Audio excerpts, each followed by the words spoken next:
প্রিয় দর্শক, আসসালামু আলাইকুম। তো দর্শক, যাকে দেখতে পাচ্ছেন তার নাম হচ্ছে শিউলি। শিউলির পড়াশোনা খুব ইচ্ছা ছিল।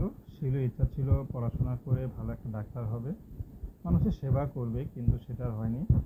শিউলির পড়া অল্পতেই বন্ধ হয়ে যায়। তো শিউলির বাবা ব্লাড ক্যান্সারে মারা যায়। তো শিউলির মা আছে, ছোট একটা ভাই আছে, ভাই মাদ্রাসায় পড়ে।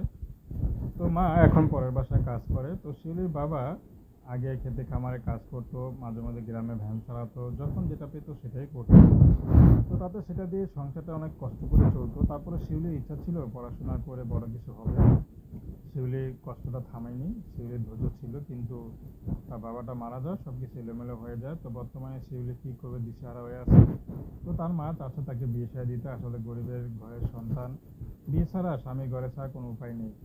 তো দর্শক, এই ছিল শিউলির জীবনের সংক্ষিপ্ত জীবন কাহিনী। তো প্রেম, ভালোবাসা, বিয়ে শাদী করা একান্ত আপনাদের ব্যক্তিগত ব্যাপার। আর শিউলির কোনো পছন্দ নেই।